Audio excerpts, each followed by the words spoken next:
ब्रह्मा गुरुर्विष्णुः गुरुर्देवो महेश्वरः गुरु साक्षात् परं ब्रह्म तस्मै श्री गुरवे नमः तस्मै श्री गुरवे नमः सदाशिवसमारम्भां शङ्कराचार्यमध्यमाम् अस्मदाचार्यपर्यन्तां वन्दे गुरुपरम्परा.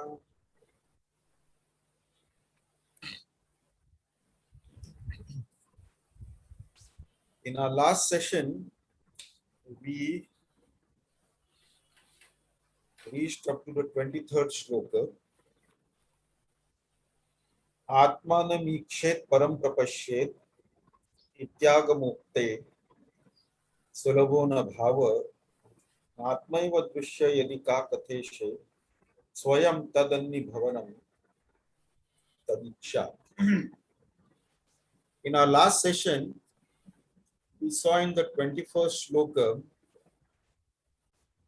the discussion on destiny and self-effort, prarabdha and purushartha.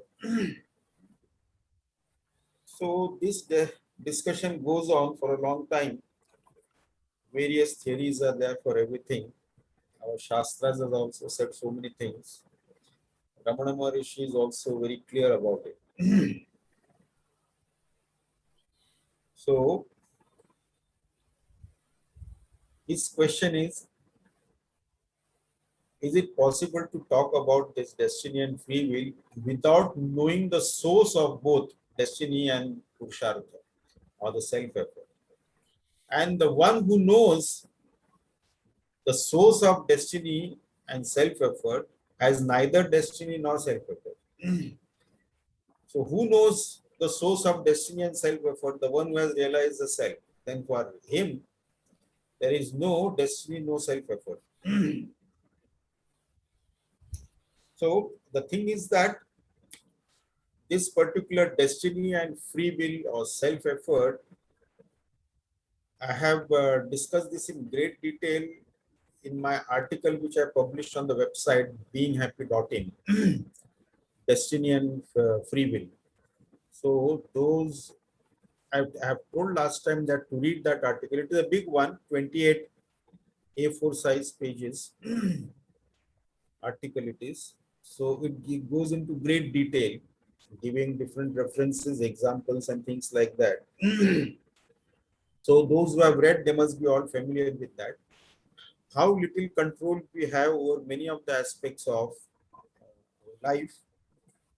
Even with the body also, we have no control over our sense organs also, what it will perceive, what it will see, what it will smell, what it will taste, or what it will hear, and what thoughts will manifest in our intellect, what emotions or feelings will manifest in our mind at what moment, we have absolutely no idea. So we have no control over that. The body is also pre-programmed, self is not pre-programmed. And therefore, since self is not a programmed entity, we have the free will. Because we are that self, we have the free will to know the self. So this body, mind, intellect, equipment, they are pre-programmed. There are lots of programming into that, including the DNA also. The genetic programming is also there. We saw last time also how different types of genes influence our behavior. Different type of DNA influences our behavior, or addictions are dictated by those. So all those things we have seen in the article, you'll find in much great detail in that. So you should read that article. So the simple thing what Ramana Maharshi says here is that know the source of both destiny and self-effort. Once you know the one who knows the source of both destiny and self-effort, for that person, there is neither destiny nor self-effort. Whose is destiny and whose is the self-effort? Atma, the pure self, has got no destiny, no self-effort, nothing like that. It doesn't need also. The inert body also doesn't have any self-effort as such. That is inert anyway. So whose is his destiny and whose is his self-effort? That is the thing. So the one who has known the source of both the destiny and the self-effort has neither destiny nor self-effort, is beyond that. Then in the 22nd shloka, Bhagwan Ramana Maharshi talks about the claim that some people have Ishvara Darshana. So this can happen because it can be a mental projection. For a devotee, because of the coolness of devotion, we have taken the example of how the ice forms on the surface of the ocean because of the cold weather. That example we had taken. And then because of the coolness of the devotee's devotion, a bhakta's devotion and love and faith, it can take a form. But any form is limited. That we have to understand very clearly. The supreme reality is infinite. The form is limited by that form itself, limited by time, space, and possession. Our object is limited. So that is a mental projection. So this is what it is. So what is important aspect Bhagwan Ramana Maharshi says is that the vision is not complete without knowing the seer. Who is the seer? Who is having this Ishvara Darshana or who wants Ishvara Darshana? Who is the seer? Without knowing the seer, there is no Ishvara Darshana as such, because the seer is not different from Ishvara, the Lord. So what he says is that instead of investigating about God, why don't you investigate yourself? Who am I? So knowing the self, knowing the seer, the self itself is Ishvara Darshana. That is what Bhagwan Ramana Maharshi says. The self, because one thing is very clear. We do not know now regarding God. Many scriptures have got many theories, many concepts and things like that. And many things have been written about God. Some of them may be in the realms of speculation and things like that. We do not know whether they are true or not true. We do not know. But one thing is incontrovertible. What is the truth? One truth is incontrovertible. I exist. That truth cannot be denied at all. My own existence cannot be denied. And whether God is there or not there, whether he created this world or not, when was it created, how was it created, there may be a lot of concepts and ideas and theories and things like that about all those things. And we do not know. But one thing we know for sure, that I exist, that I know for sure. So the investigation in Vedanta starts from incontrovertible truth we can work with. Like a scientist works with the known fact, the known data, and then arrives at an unknown conclusion. He doesn't begin with some speculation and things like that. He starts working with the known data. So the only known data which cannot be falsified is my own existence. So I investigate who is this I who exists. That investigation is enough. And when I realize who is this real I who exists, not what I think I am, but who I am in reality, with that, that is the Ishvara Darshana. That is the Atma Darshana. That is the realization of the supreme reality of the absolute truth, and everything comes in that only. So without knowing the self, the seer. So now those who want to have Ishvara Darshana, that is what Ramana Maharshi says, that first know the one who wants to have Ishvara Darshana.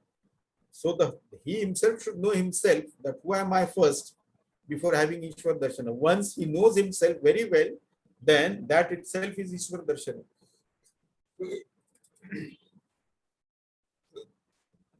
Then how can one have the vision of the self or the vision of the Lord as the self? That was discussed in the 23rd shloka.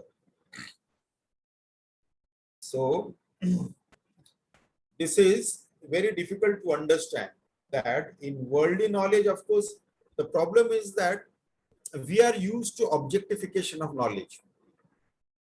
In the field of science also, our study, our research is objectifying knowledge. We want to study a virus, we want to study a bacteria, or we want to study atom or the subatomic particles and all that thing. We study it as an object. Whereas when we come to this consciousness, it cannot be studied like an object because it cannot be perceived by the sense organs and the mind. That is the limitation there. So it can't be perceived, so it cannot be studied like an object. So therefore, meaning of seeing the self is seeing the Lord is very difficult to understand. Seeing the self, as in the previous shloka said, seeing the self itself is seeing the Lord. That is very difficult to comprehend, difficult to understand. See, self is being one with the seeker, can't be seen as an object. So we cannot say that, okay, let us take Atma. What is the shape and size of Atma? What are the physical properties, chemical properties, and things like that? It cannot be studied like that. So the one who is studying oneself, it is not that easy because if we are studying with an intellect which is a product of ignorance. So to know the self in the deep meditative state, we have to transcend the intellect itself, the mind intellect equipment itself. So if I am unable to abide in my true self, then all the talk about knowing the Lord is futile, it's useless. So that is what Ramana Maharshi says. His method is simple. So what is his method now? As we discussed in our last session also, to offer ourselves as bhogya offering to the Lord. We are trying to make, we are taking this world as bhogya and we become also bhogya to the world. In both ways it works like that.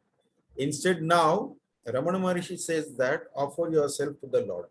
Be the bhogya of the Lord. What is being bhogya of the Lord means that offering the ego, that is dissolving the ego at his feet, offering the ego at his feet. That is what it is. Bhogya, offering ourselves, is not the body, but rather the ego. The ego has to be surrendered at his feet.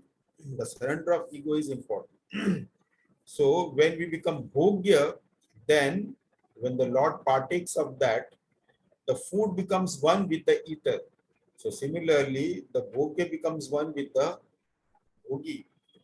So we become one with the Lord once that ego is dissolved. Then there is no difference. So up to here we had seen in our last session. Now we'll be taking up some interesting shlokas. Now a technique of meditation on the self to gain the vision of the Supreme is shown from the 24th shloka.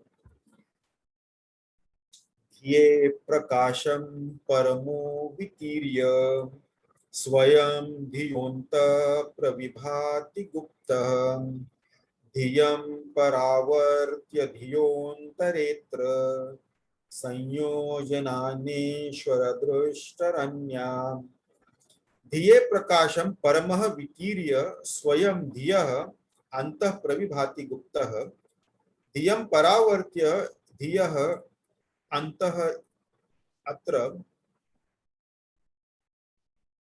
संयोजनात् न ईश्वर दृष्टि अन्याः.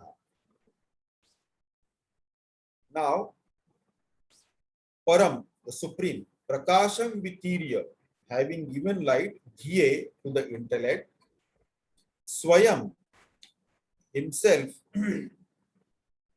then Gupta Pravibhati, shines hidden, Dhiya Antaha, inside the intellect. Then Dhiyam Paravartya, Atra Dhiyantare, Sanyojana, Ishvara Drishtihi na Anya. So, having turned the intellect backwards here within the intellect, by uniting the vision of the Lord takes place, not by any other way. Now here, nature has made the mind and the senses extrovert. So the mind leaks out of the five senses into the five different fields in the samsara. There is no sixth field for the mind to go into. So that it doesn't focus on itself. So nature has planned it, Prakriti has planned it that way so that it doesn't focus on itself. You see, only rare one will inquire in whose light does the mind know. Whose light does the mind know? What is the mind? Mind is a flow of thought. You see, now whose light does the mind know objects? Mind being the flow of thoughts. And of course, these thoughts or the mind, they are all jadam.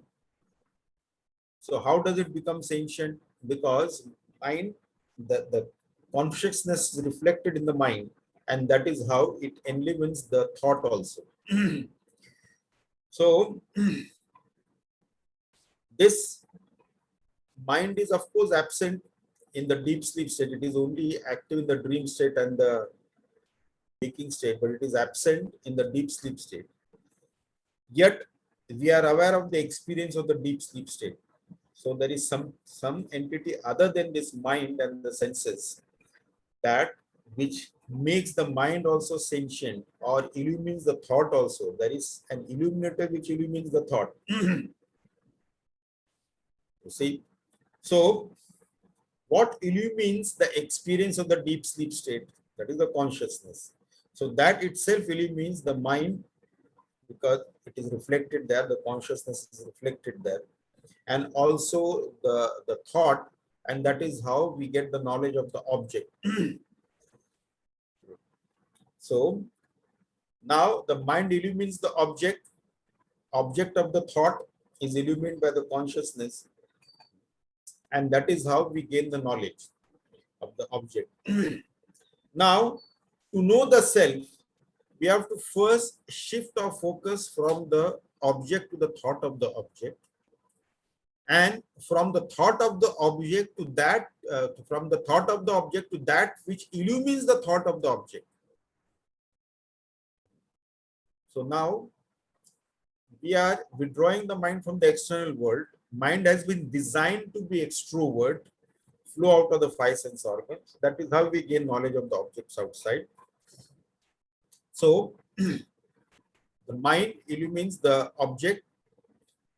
The object is illumined by the thought of the object, and the thought is illumined by the consciousness. So we shift from the object to the thought of object, and from thought of the object to that which illumines the thought of the object, so the thought itself. So that is how we come to the self.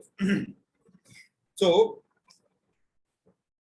that is the pure self that illumines this. Now here, it is rather difficult to comprehend this particular thing because we are very much familiar with matter and energy, but not with consciousness. Of course, for discussion, we do discuss it, but there is not much research done in this thing.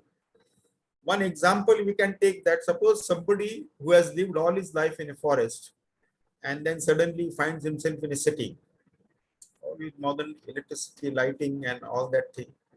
So he enters a house and he's all fascinated there because the owner of the house, he touches the wall and the fan starts moving. He touches again something and then the live pictures come on the screen. Then he touches something and the lights come on. So he's all baffled by that. He says that what is it making that thing move and this light come on its own and then the pictures are going on the screen. So the owner of the house says that it is because of electricity. Now this man from the forest says that I want to see this electricity. So he says that it is very difficult to see this electricity. You can't see with your eyes or the smell with the nose or taste with the tongue or like that. You cannot perceive it, or with the mind and intellect like that, you cannot see that like that. No, but I want to. So now the only way out for him to experience electricity is that to ask him to put his finger in the socket and switch it on. And then he will have an instant realization, instant bodha, that is electricity. So this cannot be known by the senses of the mind. This is what happens. So there is another example that we cannot imagine things like that. For example, for the reflection, there has to be water and sunlight. So the unsteadiness of the reflection comes from the unsteady water, and the reflection it comes from sunlight. In the absence of the water and the sunlight, there cannot be any reflection. We cannot imagine reflection without the sunlight and the unsteady water. You see. Now, senses gathers knowledge to the sense organs. But can the same be done for electricity? Electricity cannot be known by the sense organs like that. We see, we hear, we smell and all that thing, but electricity cannot be heard, cannot be smelled, cannot be tasted like that. So only one feels like that, and then one gets shocked, and we do not know for sure what it was. So this cannot be done. So therefore now if we have to shift the focus to the self, from the object to the thought of the object, and that which illumines the thought of the object, the illuminator of the thought of the object, this is how we go back. So the mind is extrovert and goes out, we have to put it back in. Now the next three verses gives detailed description of the ego. Now we are very eager to know what this ego is all about, because that is what troubles us the most in life. Everyone suffers because of one's own ego and nothing else. The I notion, which is the root of all problems. Now the next three shloka, from 25th to 27th shloka, Bhagavan Ramana Maharshi will go into discussion of this ego. Shlok 25. Na vakti deho hamati prasuptau na kopi na bhuvamiti pravakti yatro dite sarvamudeti tasya dhiyahamashodhaya janma desham na vakti deha aham iti prasuptau na kahapi na abhuvam iti pravakti yatra udite sarvam udeti tasya dhiya aham shodhaya janma desham. So now dehana vakti aham iti. The body doesn't say I am. Dehana vakti aham iti. Prasupta na kahapi pravakti na abhuvam iti. In deep sleep, nobody says that I was not, I didn't exist, or I was not. Yatra udite sarvam udeti. So upon the rise of which everything rises, then dhiya shodhayah janma desham tasya aham. So of that I, the birthplace has to be searched by the intellect. Now, the panchakoshas, the gross physical body, the panchakoshas, it doesn't say I am, because they are jada anyway. It is insentient. So they don't say I am. And without I, there is no experience. The panchakosha, the gross physical body, the annamay, pranamay, manomay, that is the gross body, the pranas, the mind, intellect, equipment, all these together, the panchakoshas, they don't say I am, because they are all insentient. And there is no experience without the I, because the body is insentient, inert, jada. So the body part doesn't say, any body part, the belly doesn't say that I am fat. It's all insentient only. So, and I is not the mind, because I is the knower of the mind and the contents of the mind. So the knower has to be separate from the mind. So I is not the mind also. So it is the knower of the mind, the known. So this known can never be the knower. Jnaya can never be jnata, or known can never be the knower. Ego is only present in the dream and the waking state. It is present there, but it is absent in the sushupti avastha. We have also seen discussed on shunyata, that is the voidness or emptiness. So if nothing is there, so who has the knowledge of nothingness? The knower of nothingness still exists. That we had earlier discussed in earlier shlokas. So this shunyata was explained at that time. There is no such thing as a mathematical shunyata, because there has to be a knower of that shunyata. That means it is purnata only. So now no one says that I was not in the deep sleep state. I was absent in the deep sleep state. No one says that. Even he was not aware during the deep sleep state. When he wakes up, he doesn't say that I think 8 hours I was non-existent. I was absent or I was non-existent. No one says that. Even though he may not be aware of himself in the deep sleep state. So ego manifests with the first vritti and owns it. And after owning the last vritti, it goes to sleep. The ego is like that. It is ego's presence is only with the thought. In the absence of thought, there is no ego. So, but the pure self continues in the absence of thought also. In the deep sleep state also, pure self ever shines there. It is present in the deep sleep state, and therefore we have the experience of the deep sleep state also. Even though the ego is absent, the mind intellect equipment is absent, and the gross physical body is not available for our experience in the deep sleep state. So when we inquire into the birth of this ego, we realize the self. So slowly Bhagwan Ramana Maharshi is taking us back towards the real self. How we got entangled into this, and how we have to withdraw from the external world and from the object to the thought and to the illuminator of the thought. And this one by one in these three shlokas particularly is focusing on that. Now, having said that, the following verse pinpoints the birth of the elusive ego. That is the 26th verse. What is that? Deho na janati sato na janma deha pramanonya udeti madhye aham kruti granthi vibandha sukshma sharira cheto bhava jiva nama देहः न जानाति सतः न जन्म देह प्रमाणः अन्य उदेति मध्ये अहंकृति ग्रंथि विबंध सूक्ष्म शरीर चेतः भवजीव नामा. देह न जानाति, the body doesn't know. देह न जानाति. सतः न जन्म, the absolute truth or the pure self has got no birth. There is no birth to that. Madhye anna deha pramana udeti.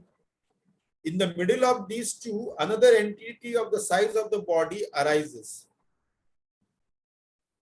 Ahankruti granthi vibandha sukshma sharira cheta bhava jiva nama. Ahankruti granthi. Now, this having names, different names it has got. What are the names? Ahankruti, ego, granthi, not vibandha, bondage, sukshma sharira, subtle body, cheta, mind, bhava, becoming in the different realms, different forms, jiva, the individuality. So these are the different names of the same entity. Now, the body being jada, and of course subject to sixfold modification, shadvikari, can neither know itself nor others.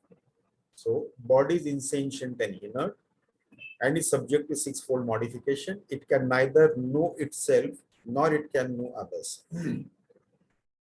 Now, ego appears to be sentient. So, since ego appears to be sentient, it cannot be the body. That is for sure. So, therefore, it can't be the body. And then, the absolute truth is unborn and deathless. Ajara Amara. It is unborn and deathless. Ajara Amara. That is the absolute truth, the pure self. Now, ego has got birth and death.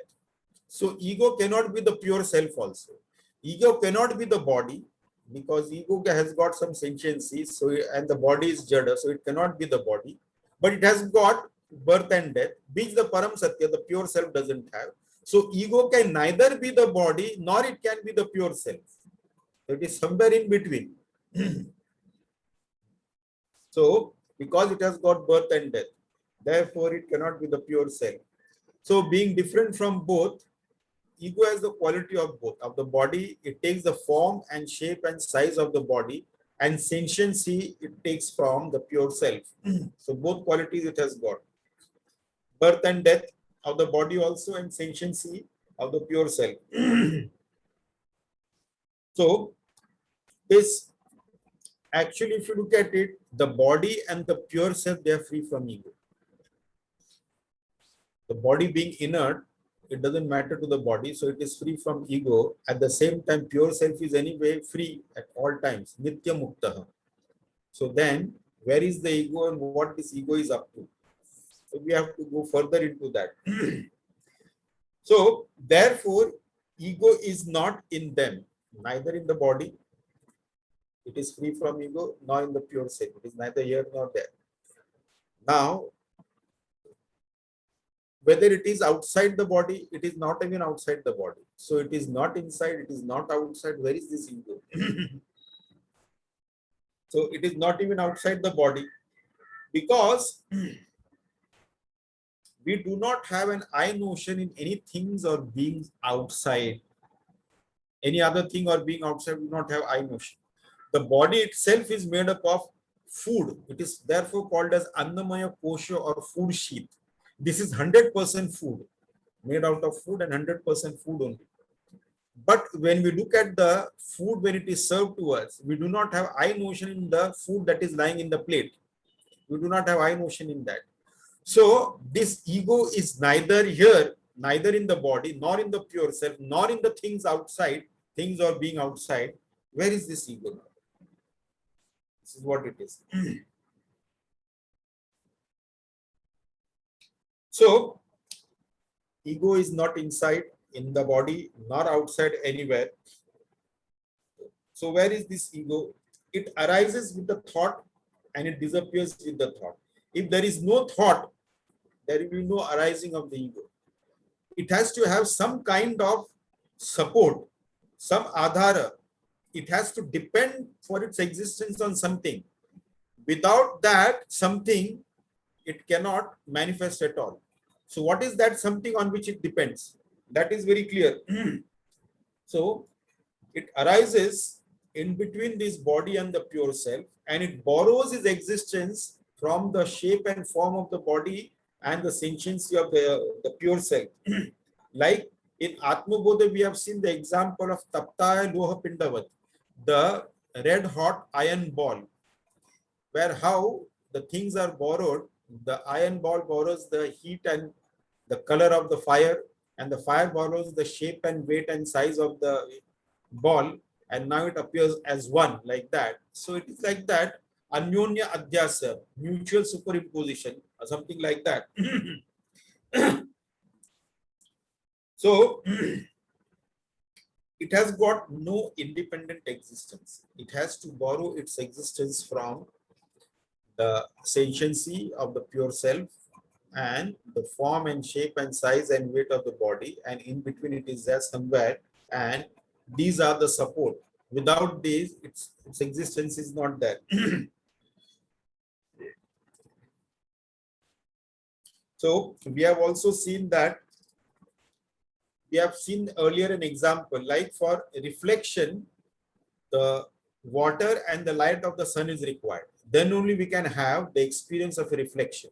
In the absence of water and the sunlight, there cannot be any experience of reflection. We cannot even imagine reflection without these two together. The unsteadiness and as well as the reflection, the illumination of the sunlight, the unsteadiness of the water, then you have unsteady reflection on the surface of the water. So without these two, it cannot be imagined. So therefore, this ego also, without this support, that ego has got no existence. Then here Ramana Maharshi gives different names to the ego. The first one is Ahankara. Ahankara, ego. Ego is the doership notion and the experiencership notion. Bhokta bhava, karta bhokta bhava. Then Granthi is the knot, Hridaya Granthi. Actually, knot is in the rope, and knot is not separate from the rope. Knot is not different from the rope also. The knot is also formed from the rope itself. So it is the pure consciousness itself that appears as the knot. Like the rope, in one place, it appears as the knot, though it is not different from the rope itself. The knot itself is not different from the rope. So this is called as Hridaya Granthi. Then we have Vibandha. Vibandha, that is, this ego binds us. Binds us with what?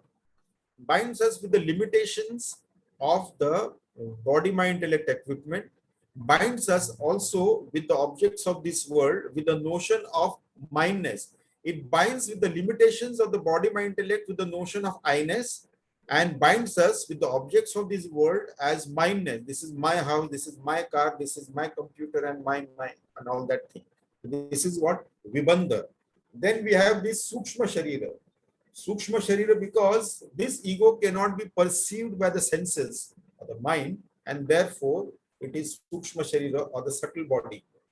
Then Chetaha, it is of the nature of mind. It has the capacity to reflect consciousness. So then, therefore it is called as Cheta or the mind. Then Bhava. Bhava, it keeps becoming. With every experience, the ego arises, and after the experience, it disappears. It keeps becoming, being. So it wants to become always. I want to be good. I want to be physically fit. I want to reduce my weight. I want to increase my weight, and so on. Or I want to be an engineer. I want to be a businessman. Something keeps becoming. So it keeps us engaged in different activities. So the desire will be there. Then we get into action, into karmas, and that will produce the result, and the result will spur us into more action, more desire, and it will go on continuously like that. So bhava, becoming, and jiva. Jiva is the individuality. So these are the different names of this ego. Now, having said that, here the life history of the ego, its birth, activities, achievements, and death are described in the 27th shloka.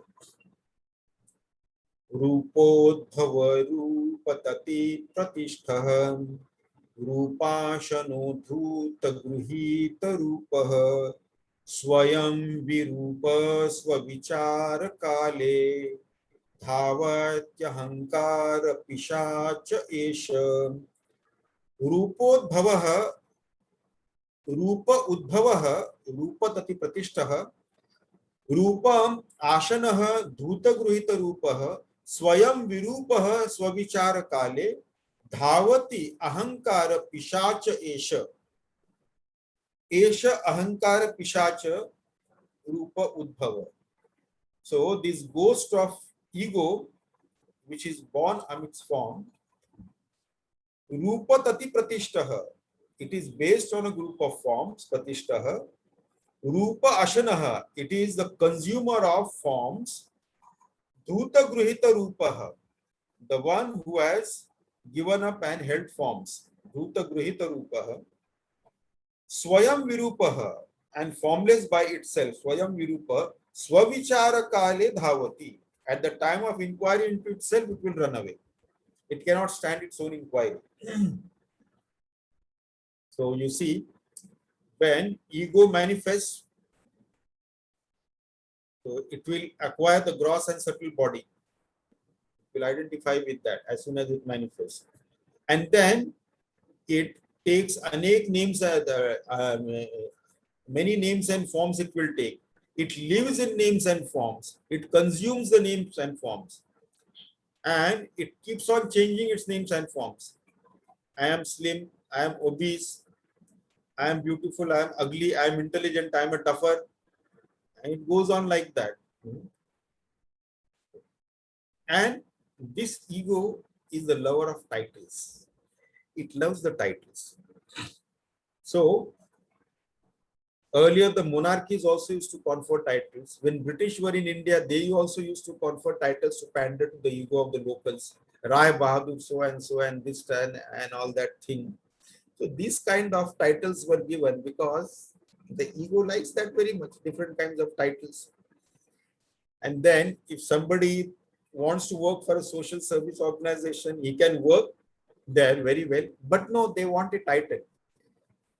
So they want secretary, treasurer, president, vice president, and so on, chairman, and then different committees. And if there are limited posts, then they have to create different committees and then make chairman of each committee somebody. So all the members are office bearers of something or the other.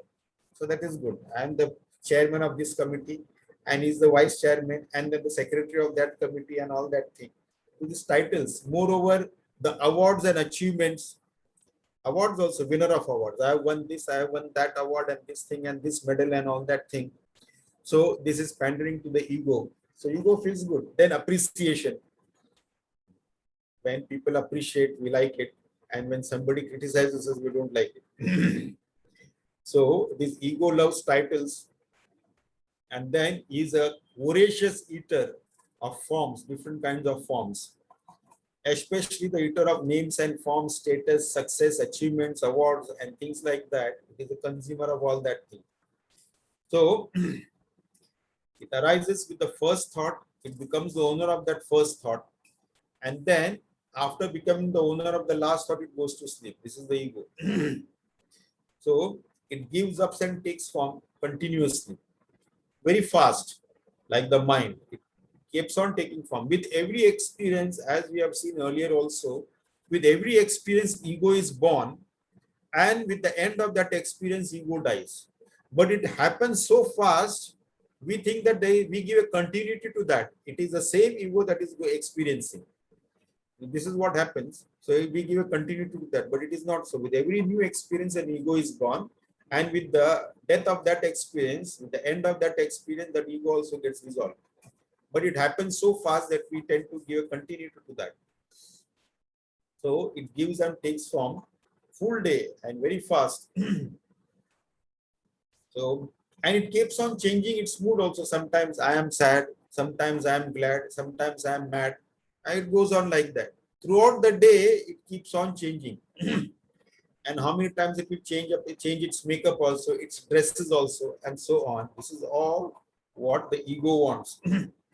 And then, being alive, it can announce its own death also. Have you heard this statement, I am egoless? I am egoless. So, if you are egoless, who is making this statement? Some people say, do you think I have ego? Who is making this statement then? Do you think I have ego? So, ego is a very difficult thing. It is as difficult as to spot a black ant on a black stone on a moonless night. So difficult. To get rid of ego, we can even dig out a mountain with the help of a pin. But to dig out an ego, it is more difficult than that. It is not easy. More difficult, very difficult, but not impossible. There are ways and means. Bhagwan Ramana is helping us in how to go about it. So it can assume any identity also, religion-wise, caste-wise, race-wise, nationality-wise, regional-wise, language-wise, and so many identities it keeps on assuming like that. It is ego. So ego is not superior or inferior to any. Ego is the same everywhere. It is not superior. Whether it is in a beggar or a king, ego is the ego only. In the beggar also, the quality of the ego is the same. The king also, there is the same ego. There is no difference in that. Only the forms are different. Now, how to catch this ego? So we can catch this ego by removing the upadhi, the conditioning. That is the support, the adhara, the support. By inquiring into who am I. So when we inquire into who am I, being an illusion, it has got no reality, it will disappear. You see, like we have seen the example of the guest who is to have free meals during wedding feast and then pretend as if he is one of the wedding guests. And when the inquiry starts, whether he's from the groom side or bride side, he'll make a disappearing act. So when the inquiry begins, this ego disappears like a ghost, or like this wedding guest who is there, who is not the real guest, but he is there to has come to enjoy the meal. This ego is very clever to keep us engaged in other activities, inquiring into other things, but it doesn't allow its own inquiry. This is what the ego does. So it doesn't allow that, because with inquiry it will get destroyed, because there is no reality to ego anyway. It is just an illusion. So it doesn't allow the inquiry, but once the inquiry begins, then that is the end of this ego. So we have to start this inquiry in earnest. Now, the way towards true victory is what Bhagavan Ramana Maharshi will tell us in the 20th shloka. Have hama sarvamidam vibhati laye hamonaiva vibhati kinchit tasmadaham rupamidam samastam tanmarganam sarvajayaya margah. Have aham sarvam idam vibhati laye ahamaham na eva vibhati kinchit tasmad aham rupamidam samastam tat marganam sarvajayaya marga. Aham bhave sarvamidam vibhati. In the being of the ego, all this shines. Aham bhave sarvamidam vibhati. Aham laye kinchit na eva vibhati. In the dissolution of the ego, nothing at all shines. Aham laye kinchit na eva vibhati. Tasmat idam samastam. Tasmat idam samastam aham rupam. So, therefore, this entirely is of the form of ego. Tat marganam sarvajayaya margaha. The search for it is the way to all victory. Now, world experienced only when ego manifests and disappears when ego becomes unmanifest. But our existence, even in the absence of the ego, our existence continues. So, that which was in the beginning and that which is in the end is also in between also. But that which was not in the beginning and not at the end only appears to be in the middle somewhere in between. That is not the reality. So that is not the reality. Now you see, we have taken this example of clay pot so many times. Clay existed before the pot was made out of clay, and clay continued to exist when the pot is there, and clay will continue to exist when the pot is broken. So the clay was there before, clay is in between, and clay will be there afterwards. The pot was not there before, it appears in between, and then it will disappear afterwards. So the pot is an illusion, but the clay is the reality. That was there in the beginning, and it is there in the end, and therefore it is there in between also.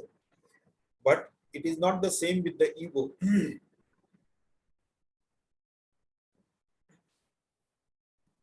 So, ego is actually a Brahma. It is an illusion. There is no reality to that.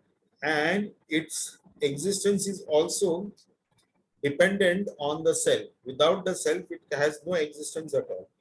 So, self alone was, is, and will be. So, there is in the beginning also, in the middle also, and continuously, it is endless eternity, the eternity. It is beginningless and eternal. So, knowing the self, then ego along with Jagat also disappears. Because they are part of it, they are not the reality, they have got only a relative reality. Vyavharik Sat. So, a relative reality, the reality is the clay, and the pot is a relative reality. It appeared like a pot for some time and disappeared, but the clay remains. When it was not a pot, the clay was there. When it was a pot, the clay was there. When the pot was broken and destroyed, the clay continues to be there.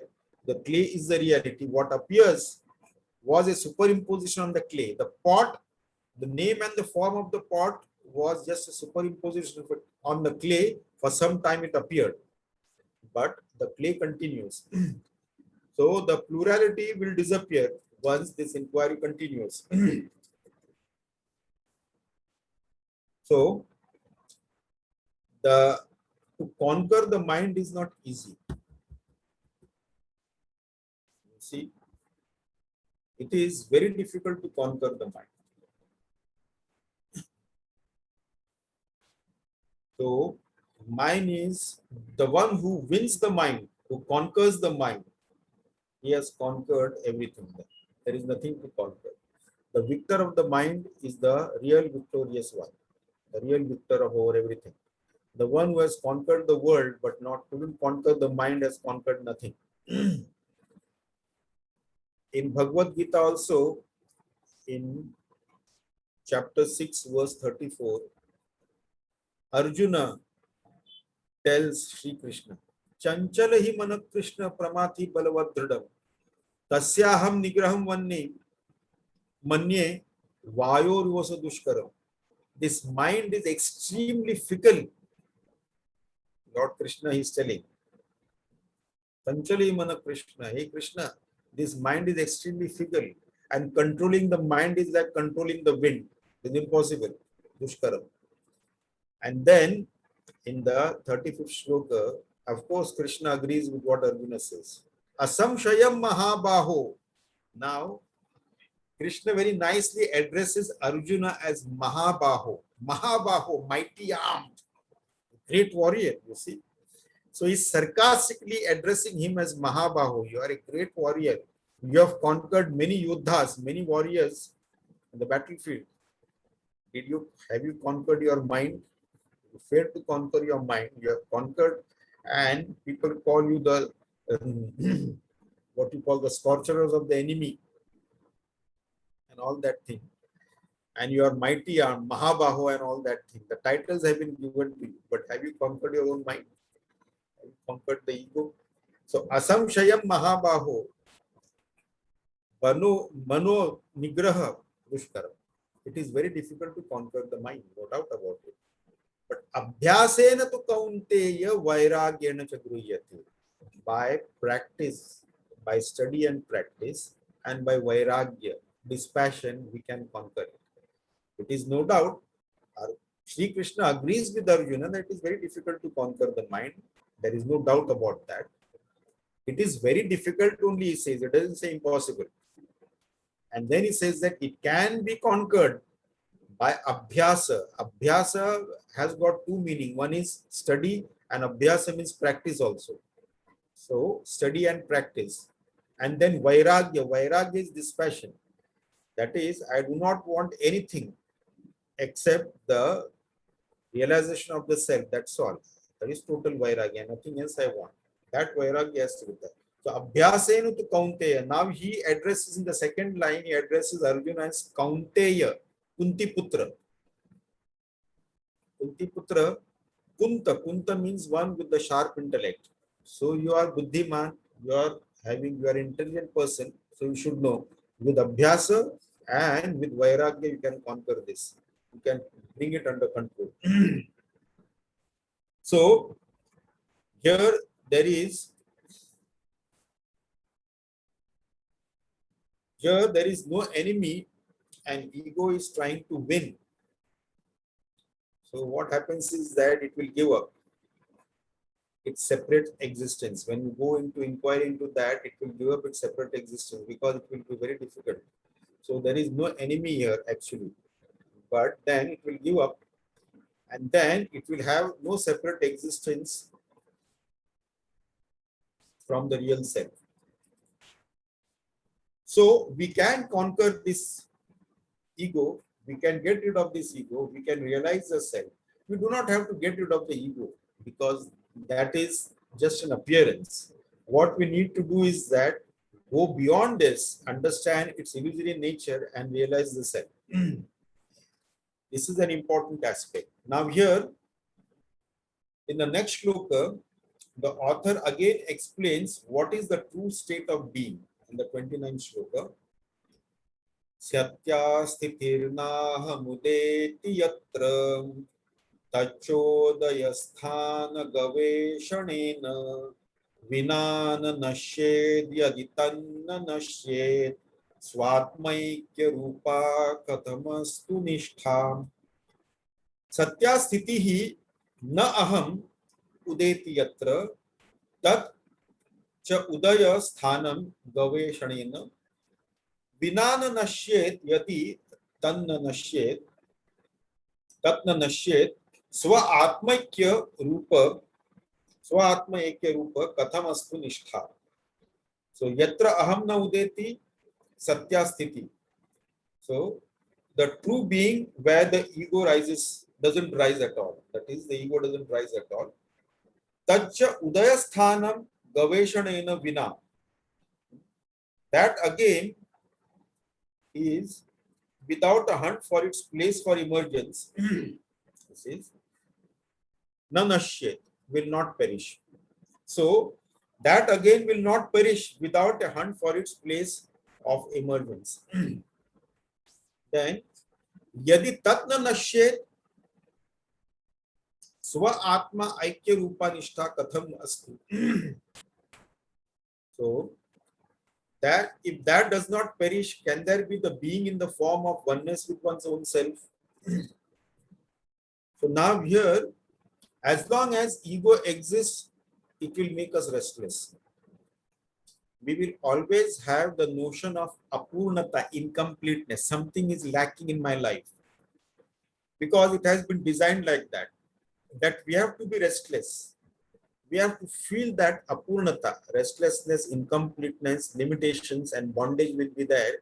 And whatever we may get in life, even all the wealth and all the objects of intelligence, everything we get in life, and yet we will never be fully satisfied with what we have. Something is lacking, because we find that everything is temporary. Nothing gives us a continuous happiness. Everything is temporary. We know that. So there are limitations, and it binds also. The more the things we have, more we get attached to that, it binds us also. And that is not a good thing, because then it causes, the more we are attached to things, that which we are attached to the most will be the cause of our greatest misery, sorrow and pain. So it will pull us into the samsara again and again, and involve into activities which we think will give us some peace, some joy, some pleasure, some happiness, but it is all illusory. It is all temporary.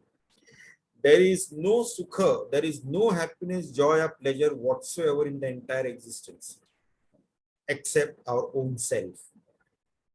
We are the source of infinite bliss, and like beggars, we are trying to eke out some quantum, some iota of joy, pleasure or happiness from the external world. And we cannot have that. If we do the proper analysis, in every experience of joy, pleasure or happiness, if we see that, what are the things involved in that? The time, the effort, and the money that goes into acquiring that experience, and how long the experience lasts, and after the experience finishes, what happens? What is the status? Either we are miserable or we are bored again. What kind of happiness is that, which comes and goes, just it is fleeting? So ego will not allow us to rest. So one experience we have got a little bit of joy, we want to repeat the same experience, but the circumstances have changed. We will not get the same object, or the quality will not be maintained, and then we are running around here and there. It will keep us engaged continuously in activity, one after the other. It will not allow us to rest at all. Nature has designed this jiva bhava to be restless, and unless we are restless, we will not seek the ultimate truth, because some point in time we get fed up with all that is going on around. What is the end of it? Is there no end to it? How much sufferings are there? Boredom is there, suffering, miseries, pain, and a struggle throughout life of maintaining the status and things like that. In the end, everybody gets fed up with that. Enough is enough now. Now, what is the end to it? I want to know who I am. So that is when we turn towards spirituality. There is a poem titled The Pulley, written by, I think, George Hubbard. I'm not too sure. In that, poem, he describes how after God created this world, one by one, he was giving all the virtues, everything, all the gifts to the man. Gift of wealth, beauty, and this and that and everything. So many things he was giving one after the other. And then from the cup, which we was holding. And then at the end, rest at the bottom lay. Rest has got a play on the word also. Rest means the remaining thing also. And rest means peace. Peace at the bottom lay. And he was about to bestow peace also on human beings. And he withheld it. He said that no, if I give this rest also to human beings, they will not remember me. I will use this restlessness as the pulley to pull human beings towards myself. Otherwise, they will only admire and get lost into all my creations and forgetting the creator. So it's a beautiful poem, the pulley. So there is no sukha, we'll be restless, and that restlessness has to lead to our own self. There has to be something. It is not, this is not the life, this is not the world. There has to be something more than that. And when we go into inquiring into that, then only we realize the truth. And once we abide in that, then even all our external circumstances, whether they are conducive or non-conducive, favorable or not favorable, it will not affect our peace of mind. It will not affect our infinite bliss that we'll be experiencing. We'll be in that awareness, in pure blissful awareness. That will never be lost. Whether the external circumstances are favorable or not, it doesn't matter.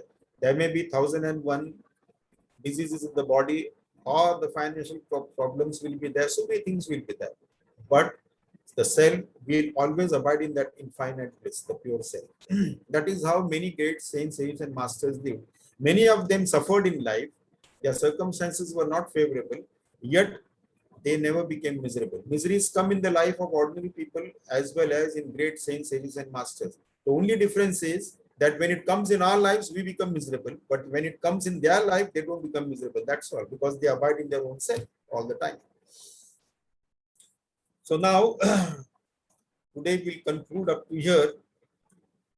In the next session, Bhagwan Ramana Maharshi will take up the subject of this precious jewel, the self, seems to have got lost in the well of samsara. How do I retrieve it? He will really reveal the method to retrieving this precious jewel, the self that we have lost. So now, if any questions are there on the topic that we have covered today, you can ask. Swamiji, when super consciousness is being, and when does it decide to become becoming? Super consciousness doesn't decide anything. It remains in its own self. The becoming part, becoming part is someone in between, neither the inert body nor the pure self. That is a third entity whose existence is a doubtful existence. It is illusory existence, but it appears all intents and purposes. But when you inquire, it will disappear, like a ghost on the post, something like that. Or the illusory snake on the rope. When the inquiry is done, it disappears. Though it appears like that. Pure self has always remained pure self only. Nothing affects it. Thank you, Swamiji. Any questions from anybody? Hari Om, Swamiji. Hari Om. Ego is also illusionary. Yes, ego is illusory. But after what are we searching then? We want to remove the ego. When it is illusionary, it is imaginary. What are we trying to remove? We are investigating into why I am suffering. I do not want to suffer. What is the cause of my suffering? Okay. So we start investigating that. Nobody wants to suffer in life. Everybody wants to be happy 24/7 every moment, isn't it? Yes. So now when we start inquiring why I am suffering, then we go deeper and deeper. Of course, the present circumstances that we are, then the scriptures tell us that it is because of our own karmas and all that thing. That is there. But yet, we have got numerous examples of great saints, sages, and masters. They were there in their blissful self. They were always there. What is the difference between myself and that great saints, sages, and masters who are always in that blissful state. How come, even though they had all the troubles they could have in their life, and yet they remain in that blissful self? What is the difference? So I have to start inquiring that I have to get to it. Then I start questioning myself. Who am I? Where have I come from? Did I exist before my birth? Will I continue to exist after that? Or is my existence limited between birth and death? You see? So I'll continue this inquiry. If I existed before birth, what was the nature of that existence? If I continue to exist after that, what will be the nature of that existence? Or is my existence limited between birth and death? That's all. Yes. It is just a story. It began with my birth, and at death, the story will end. Is it that? What it is? And when we start investigation earnestly, systematically, there has to be a proper way of investigation. Like for any scientific investigation, there are certain steps, certain protocols we have to follow in scientific investigation or research work and things like that. So in the self-investigation, also certain protocols we follow one by one. Each one, our gross physical body, our pranas, our sense organs, our mind, our intellect, we investigate these first in depth. What are these? How am I related to that? What is my relationship with them? Am I all this, or am I an entity other than that?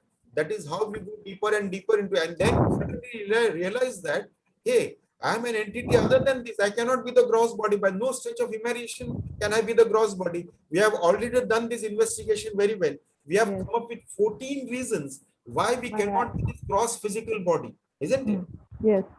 Very well. So this is how we investigate, and slowly, one by one, we peel off the layers that we have identified ourselves with and come to our real self, who we are in reality. Okay. Thank you, Swamiji. Hari Om. Swamiji, there's no mention in our discussion about Turiya Avastha. Turiya Avastha. Turiya Avastha. Are we attempting to, does a person trying to evolve, how he is advised to reach the Turiya Avastha? What is your question, that how to reach Turiya Avastha? Is that a objective goal? Swamiji, can I combine my question with Bagaiji's question? Okay, what is the question? Last 2 weeks, something is bothering me. I am not finding the answer for that. I'll put it before you in my own words. If there is any lacuna, you can correct me. Thing is that in the deep sleep state, the last thought, my deep sleep starts when my last thought ends. The first thought starts at that moment, my deep sleep ends. Now during this period, I notion is not there because my ego is dormant. But on waking up, I do say that I slept well or I didn't do anything. Na janami aham. At that moment, Turiyam or a pure consciousness is present. And we have learned that this Turiyam is present in all three avasthas.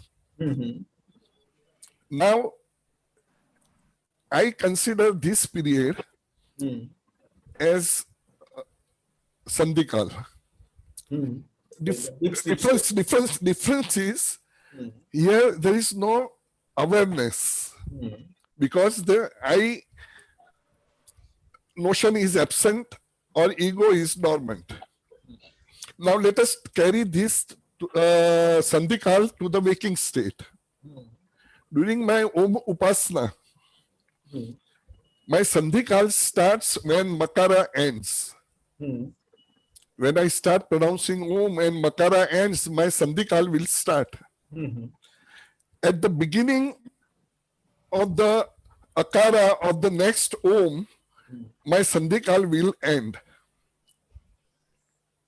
But difference between the so-called Sandhikal of the deep sleep compared to the Sandhikal of the waking state, here there is a full consciousness. Right. Or I think the right word would be awareness is there. Right. Now, this awareness, as Bagaiji said, consciousness is there, is nothing but the Turiyam only.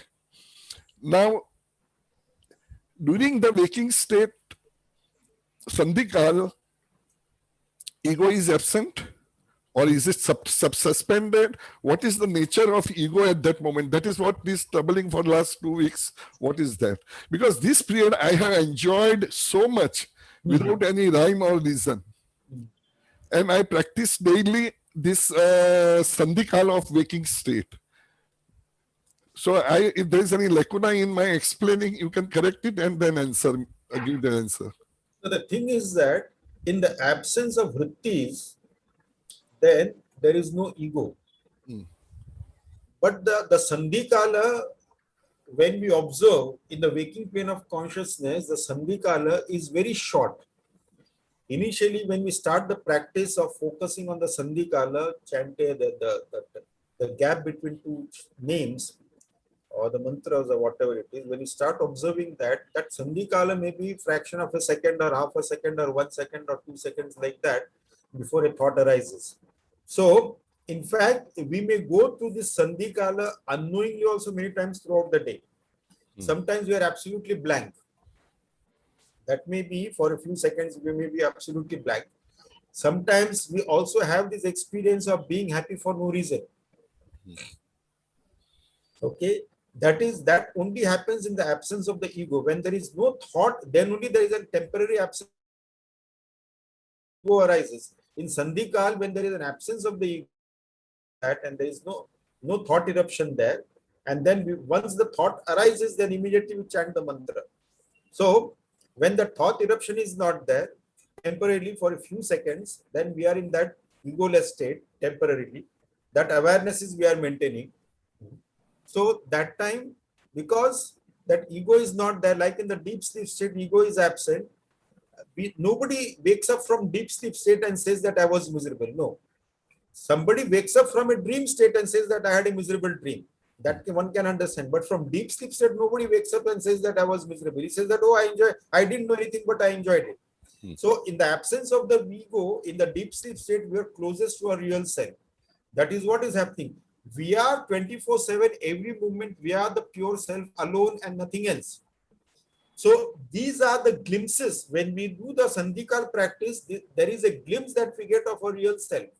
And if we can abide it in the waking plane of consciousness for a longer time, continuously, if we can abide it, then nothing can disturb our peace or happiness, irrespective of what the external conditions are. It cannot be disturbed like that.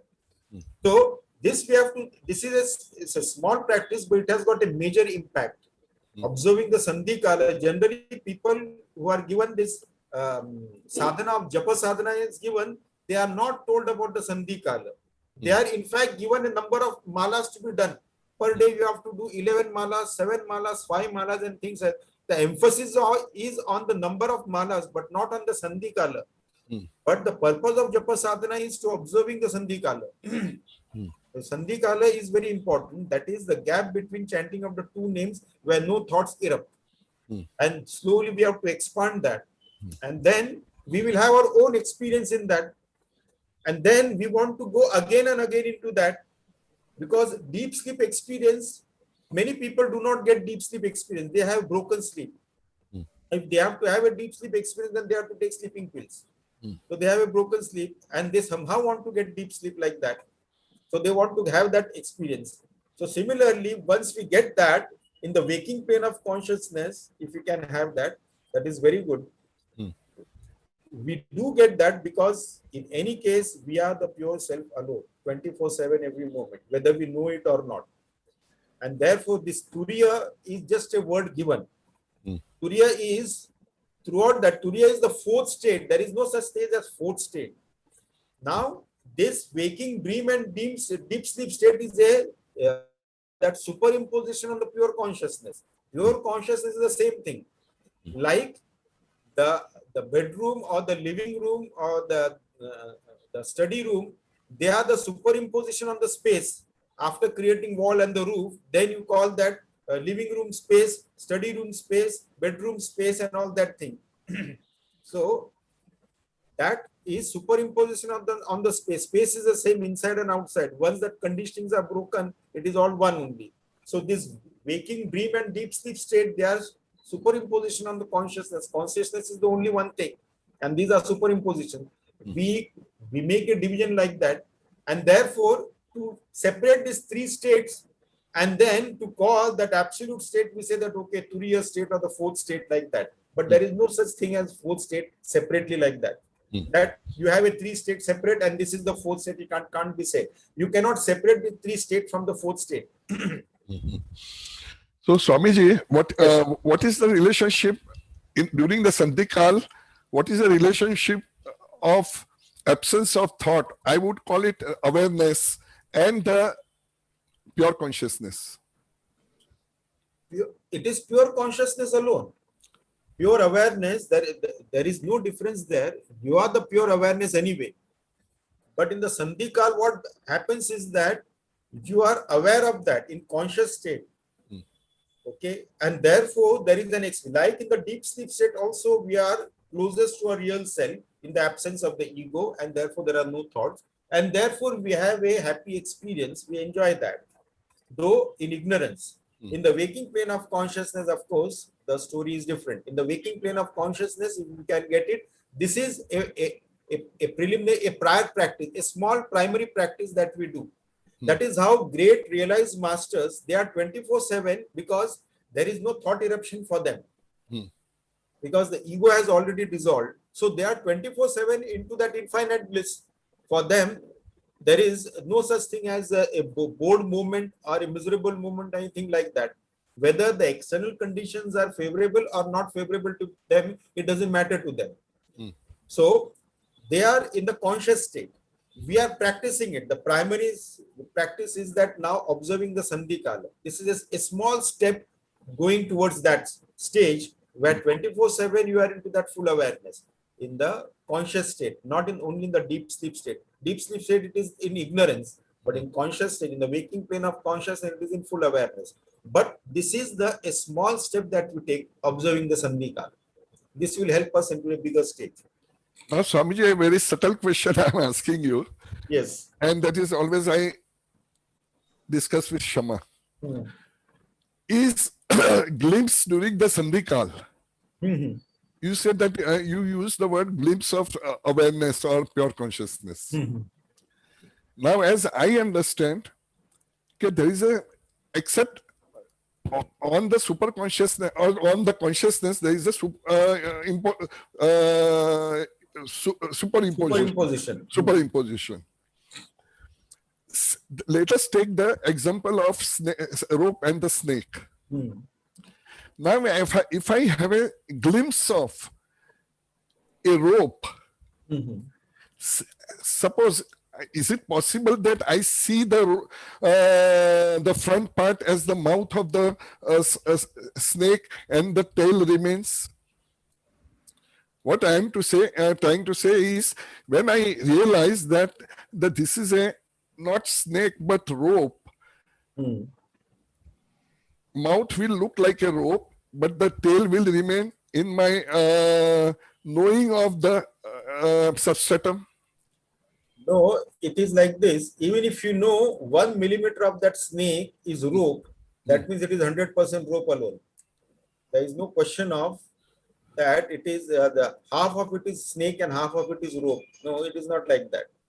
So once you know, it is known. In ignorance only we call it as a snake, because we do not know there is a rope lying there in the twilight zone. The light is insufficient and we call it, but in the torch, even if a part of that rope is seen as rope, that is enough. We don't have to investigate fully like that. But in the realization of the self, we have lived millions of lives identified with the body, mind, intellect equipment. And in the waking plane of consciousness, our mind has never remained quiet. You see, so our mind has never remained quiet, projecting thoughts continuously. And therefore, when we first begin the Sandhikal practice, it is not easy, and it will be a fraction of a moment, fraction of a second, half a second, 1 second, or something like that. So we are not too sure about ourselves. While we are doing this practice, anyway, we are the pure self alone. It is just a question, it's a matter of the changing the focus, that's all. And focus from the object to the thought of object, and from the thought of object to that which illumines the object. That is how we change the focus. And in Sandhikal, what we are doing is that we are focusing on the illuminator, the consciousness, where the thoughts don't arise. You see? So we are changing the focus. This is the practical side of it. Theory was explained, changing from the object to the thought of the object to the illuminator of the object. And Sandhikal practice can be said that, okay, this is a practical side of it, how to put it into practice, how to change the focus. So from the mantra, from the meaning of the mantra, from the sound of the mantra to the meaning of the mantra, from the meaning of the mantra, the thought of the mantra, and then from thought of the mantra, the illuminator. And here now we are going into the gap between the two mantras. We are forgetting the mantra completely. There is no need of any mantra. Now we are getting into the gap. So this is even a subtler one, but it's a very good practice. But last shlok, Swamiji has made us restless about the further shlokas. And Now the jewel that has fallen deep into the well, we have to look for that. Whatever will give us the technique. and you have also proved that this ego is like Corona, unseen enemy. Swamiji? Yes, May I ask a question? yes, please go ahead. Yeah, what is this is, in this world, there are different, we are all different, like you said, different DNA. So nature is also different. I have come across people who cannot sit without company. I mean, they have to have some company, have some conversation, something. That, and there are some absolutely who want to be alone. And then what is right and what is wrong, it is very difficult to understand. No, the thing is that sitting alone, we can't say that that is right. Or having the wanting company all the time, that also cannot be said as right. A realized master, for a realized master, it doesn't make any difference. It is very clearly said in Bhajo Govindam, Yogar tova, bhogar tova, sangar tova, sanga vihinaha, yasya brahmani ramate chittam nandati nandati nandati eva.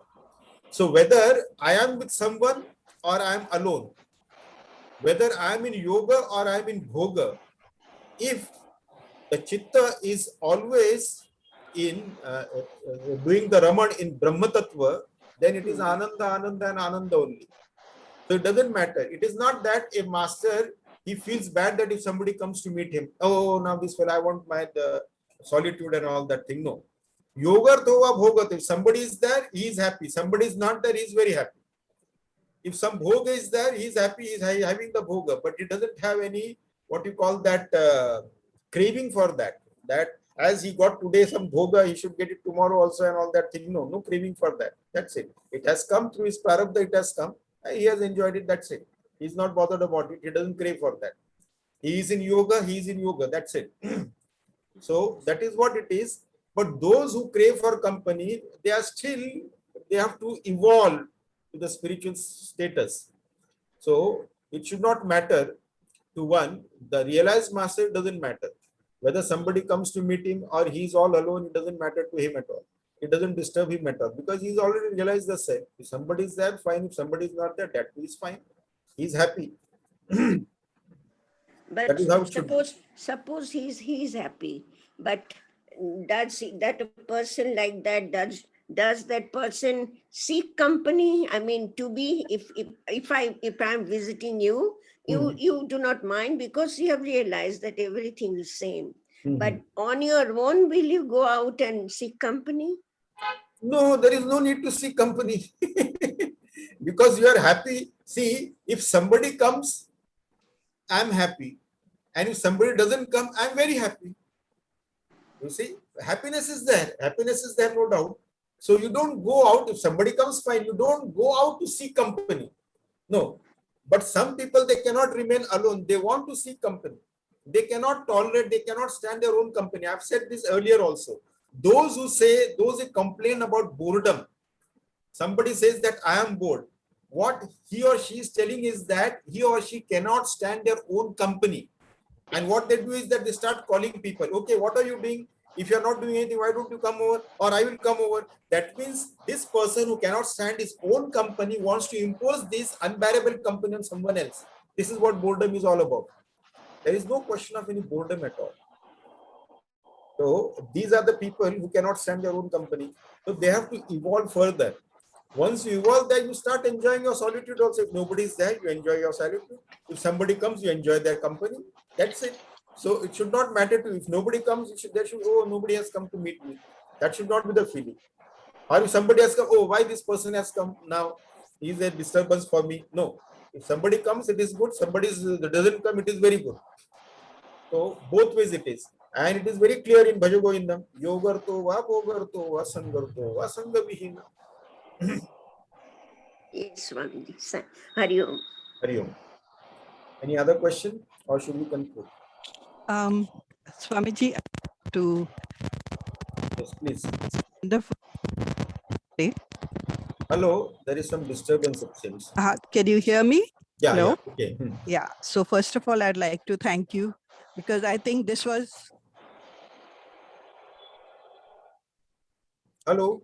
Hello. Sorry, I seem to have lost connection. No, So I can hear now. It was a wonderful session. I think one of the most important things that one should keep in mind of being in awareness. Right. I find most of the time I am able to be in awareness. It is only when I have to interact with the worldly actions, where that comes in. How does one remain in awareness during that time? See, By myself? Yeah. Yeah. You have completed your question? Yes, yes. See, the thing is that as it is always said that spirituality is not a part-time job. Yes. It is a 24 hours full-time job. Right. It is not that for 10 minutes we meditate in the morning and the rest 23 hours, 15 minutes we live any which way we want. That is not spirituality. So when we are walking spiritual path, that spirituality should express itself in all our activities throughout the day. Whatever we may be doing in our profession also, at our office also, at home, in social circles, in neighborhood, anywhere we are. So what type of the quality and type of thoughts and emotions that we entertain in our intellect and the mind, the words that we speak, we have to have full awareness of the words that we are speaking, the actions that we perform.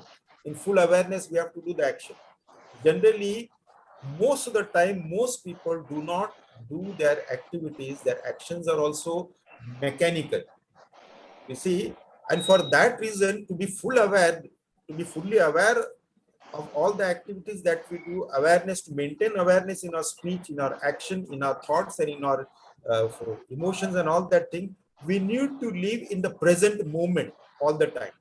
See, the mind doesn't want to be in the present moment. It will keep on pulling us into the past and the future. It doesn't want to be in the present moment.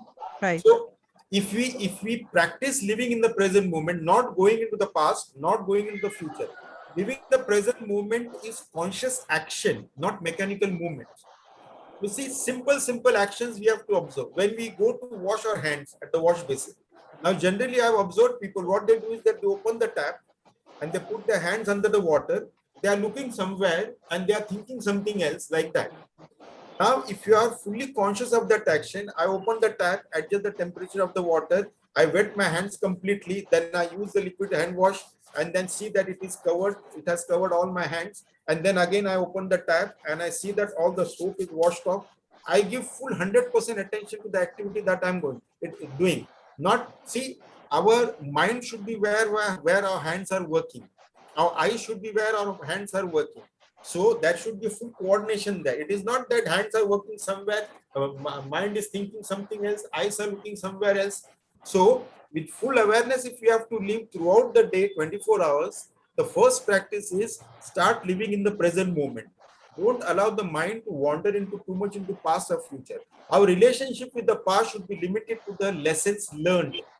Yes. Forget the experience, but remember the lessons that the experience taught us. That's all, so that it is not repeated. If it is a good lesson that we have learned, we have to remember that. Similarly, our relationship with the future should be limited to whatever we need to plan. Suppose tomorrow you have to travel. Okay, so whatever we need to plan for travel, your shopping, your ticket, visa, passport, whatever is required, that you have to arrange, and that's it. And after that, once that planning is done, then you have to continue what you are supposed to do today. So you have to limit this going into the past and the future with that only. So start living 100% in the present. Automatically that awareness comes. Don't go into the past or the future. And that is how we practice conscious living. Pure awareness. My question was, when we are interacting with another person Yes. who is probably not in the not conscious enough, how does one then deal with them? See, the problem is that when we are interacting with other person, we are fully in awareness. We are fully Yes. conscious. We are fully in awareness. We are in the present moment. We are interacting with other person, and that person's attention is not on what we are discussing, or whatever work is being done, or we are doing some work together, and that person's attention is not there, because that is bound to affect the work that we are doing. So Right. obviously, if that is there, it will affect, and because it is a joint work, if you are doing together, then Yes. obviously that is going to affect. So Yes. you will have to remind that person, look here, we are doing this work, pay full attention here, because something can go wrong here.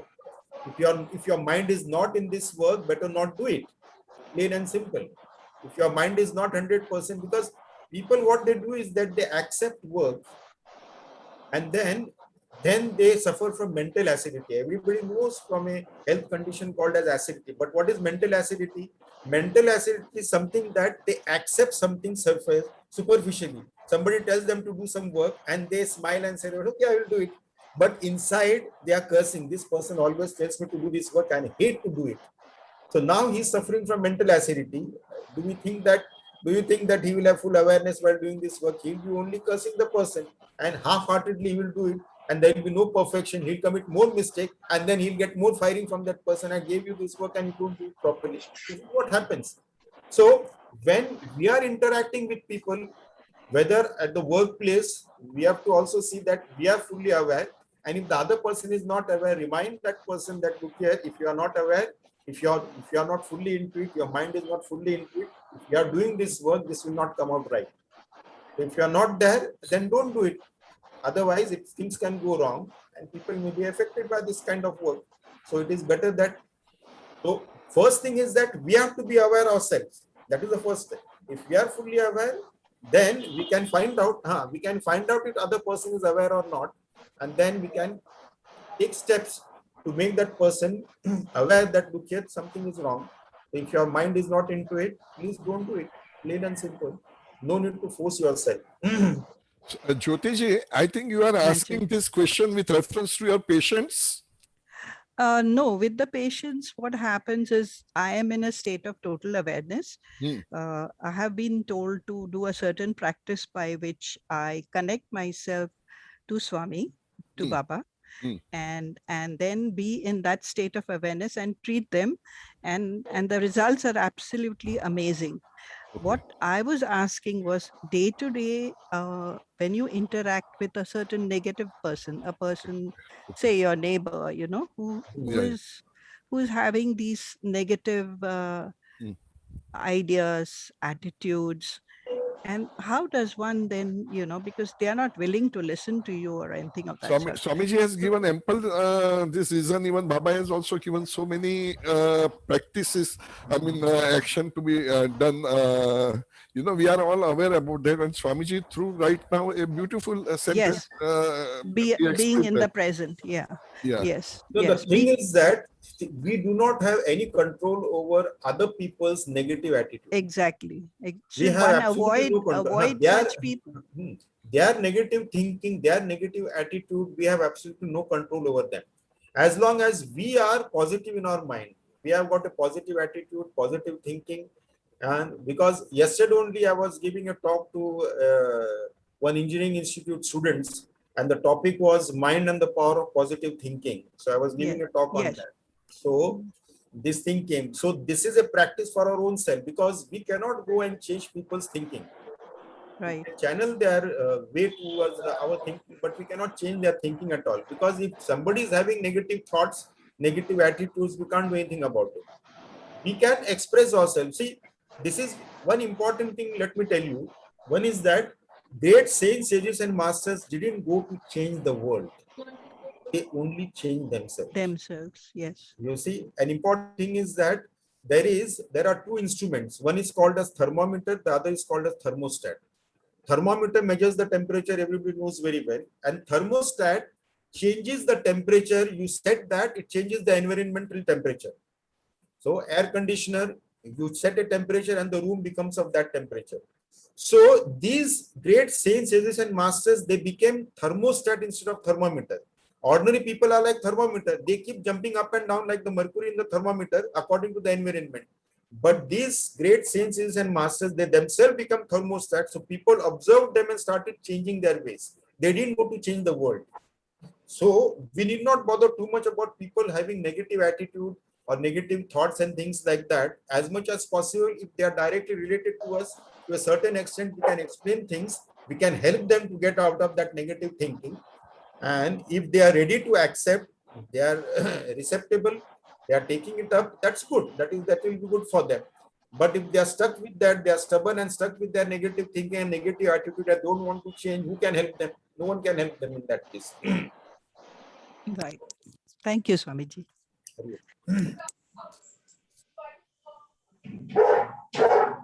So, can we conclude now? Anybody else? Any questions? Swamiji, I think we can conclude with the Shanti Okay. part. Om Purnamata Purnamidam Purnat Purnamudachyate Purnasya Purnamadaya Purnameva Vashishyate. Om Shanti Shanti Shanti. Hari Om Shri Gurubhyo Namah. Hari Om.